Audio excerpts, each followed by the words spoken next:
जय जिनेन्द्र। पूर्णार्घ्य जैन ग्रंथ वाचन अर्घ्य 7 भाग 16। जैन दर्शन हे सर्वोदय तीर्थ आहे। जैन दर्शन हा विशिष्ट जातीचा, विशिष्ट धर्माचा, विशिष्ट पंथातील लोकांचा धर्म नसून सर्व प्राणीमात्रांचा धर्म आहे। तीर्थंकराच्या समव शरण सभेत 12 सभा असतात। त्यात देव देवी, मनुष्य, स्त्रिया, पशु पक्षी, सर्व प्रकारचे जीव येऊन बसतात। भगवंताच्या दिव्य ध्वनीतून निघणारा धर्मोपदेश ऐकतात, आत्मकल्याण करून घेतात। जैन दर्शन वस्तूचे यथार्थ स्वरूप सांगणारे दर्शन आहे, म्हणून ते परममंगल आहे, ज्यामुळे पाप, संकट, आपत्ती यांचा स्वयंनाश होतो व जैन दर्शनाने सांगितलेला धर्मोपदेश ऐकून जीवाला शाश्वत सुखशांतीचा लाभ होतो। जैन दर्शन वस्तुस्वरूपाचे कथन करणारे आहे। वस्तू व वस्तुस्वरूप जसे अनादि निधन आहे, तसेच वस्तुस्वरूपाची जाणीव करून देणारे जैन दर्शन देखील अनादि निधन आहे।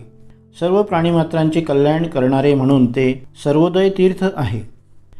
सर्व दर्शनांचा समन्वयवाद म्हणजे जैन दर्शन।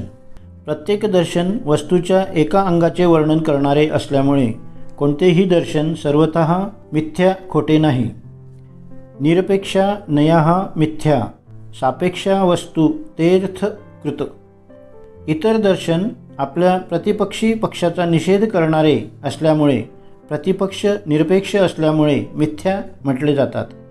परंतु तेच दर्शन प्रतिपक्षाचा निषेध न करता प्रतिपक्ष सापेक्ष असेल, प्रतिपक्षाचे म्हणणे देखील एका विवक्षित दृष्टिकोनाने सत्य परमार्थ आहे अशी मान्यता जर ठेवीत असेल, तर प्रत्येक नयदर्शन सम्यक आहे व त्या सम्यक सर्व नयदर्शनांचा एकत्र समन्वय म्हणजे परमार्थ अर्थक्रियाकारी वस्तू सिद्ध होत असल्यामुळे सर्व दर्शनांचा एकत्र समन्वय तेच जैन दर्शन होय।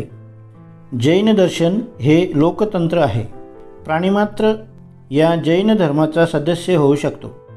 जैन धर्मात जातीचे, पंथाचे बंधन नाही। जो कोणी भव्य जीव धर्माचे आचरण करेल तो आपले आत्मकल्याण करू शकतो। जैन दर्शनातील प्रायः अनेक आचार्य, गौतम गणधर, आचार्य विद्यानंदी, पूज्यपादाचार्य हे सर्वप्रथम अन्यधर्मी होते। नंतर ते जिनधर्मानुयायी बनले। त्यांनी अनेक आगमग्रंथ निर्माण करून जैन दर्शनाची प्रमाणता सिद्ध केली व जैन दर्शनाचा प्रचार केला। जसा इतर धर्मपक्षीयांनी जैन धर्माचा द्वेष केला, तर जैन दर्शनाने इतर धर्मपक्षीयांचा कधीही द्वेष केला नाही। आचार्यकल्प श्रीमान स्वर्गीय पंडित टोडरमलजी यांचे उदाहरण येथे अप्रस्तुत होणार नाही। त्यांची विद्वत्ता, त्यांचे अगाध ज्ञान सहज न होऊन अन्यधर्मीय इतर राजमान्य पंडितांनी त्यांचा द्वेषबुद्धीने अत्यंत छळ केला। त्यांनी पंडितजींना न कळत त्यांचे अंगरख्याचे खिशात शिवाची मूर्ती ठेवून राजाकडे चुगली केली। जैन दर्शनाचे पंडित आपल्या देवमूर्तीचा अपमान करतात। राजाने चौकशी केली। पंडितजीमध्ये जैन दर्शनाची उदारता भरपूर भरली होती। त्यांना वाटले की राजाला सत्य सांगितले तर आपल्या प्रतिपक्षीयांना कठोर शिक्षा होईल, म्हणून त्यांनी सत्य लपवून स्वतःचा अपराध कबूल केला। न ब्रूयात सत्यम प्रियम, हे सत्य असूनही दुसऱ्याला अपाय देणारे असेल ते बोलू नये। या जैन दर्शनातील उदार सिद्धांताचा स्वीकार करून पंडितजींनी स्वतःचा अपराध कबूल केला। पूर्वीचे काही राजे अविवेकी व करारी होते। त्यांनी पंडितजींना हत्तीच्या पायाखाली तुडवून देहांत शासनाची शिक्षा फरमावली। त्यावेळी प्रजातंत्री राज्य नव्हते। राजाच्या मुखातून निघालेला शब्द दगडाची रेघ समजली जात असे। हत्ती समोर उभा होता। पंडितजी त्याचे समोर उताणे पडले आहेत।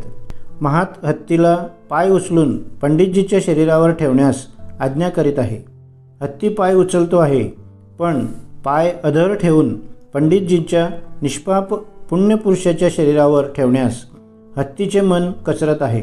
अशा वेळी पंडितजी त्याला म्हणतात, हे आत्मन, घाबरू नकोस, तुझा अपराध नाही।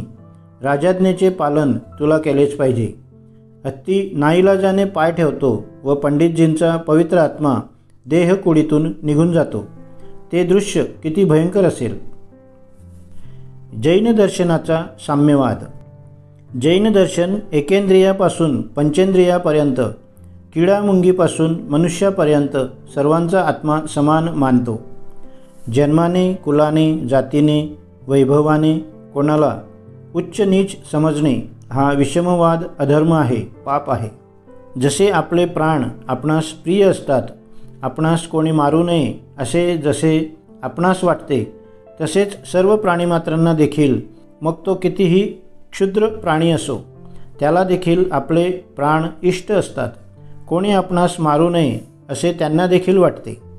जो सर्व प्राणीमात्रांच्या आत्म्यांना आपल्या आत्म्याप्रमाणे समजतो, त्यांचे दुःख ते आपले दुःख, त्यांचा घात तो आपला घात समजतो, तोच ज्ञानी विवेकी पंडित म्हटला जातो. जैन दर्शनाचा समाजवाद. अहिंसा व अपरिग्रहवाद हे जैन दर्शनाचे प्रमुख सिद्धांत जैन दर्शनाच्या समाजवादाचे सूचक आहेत. लिव्ह अँड लेट लिव्ह, स्वतः जगा व दुसऱ्याला जगू द्या, हे जैन दर्शनाच्या मूल सिद्धांताचे ब्रीदवाक्य आहे. अहिंसा परमो धर्मः, यतो धर्मस्ततो जयः. प्रत्येक वस्तू स्वतंत्र आहे. प्रत्येक वस्तूचे अस्तित्व स्वतंत्र आहे. प्रत्येक वस्तू आपल्या अस्तित्व शक्तीने जगत आहे. प्रत्येक वस्तू आपल्या स्वतंत्र वस्तुत्व शक्तीने आपले परिणामरूप अर्थक्रिया करीत आहे. असे असताना दुसऱ्या वस्तूवर आपली सत्ता गाजविणे, आपल्या इच्छेप्रमाणे अन्य वस्तूने परिणमन करावे अशी खोटी आशा बाळगणे ही हिंसा आहे.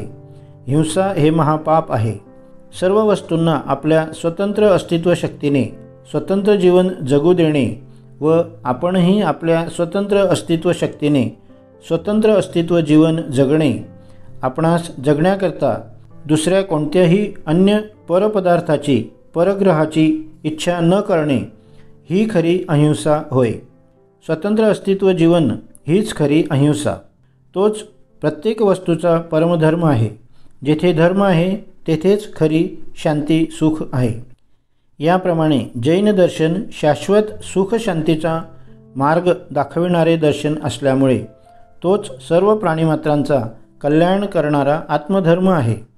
वस्तुतत्वाचे यथार्थ दर्शन करून देणारा असल्यामुळे तो वास्तववाद आहे. तेच सत्य वस्तुतत्व कथन आहे. तेच आदर करण्यायोग्य आहे. तेच सर्वथा उपादेय आहे.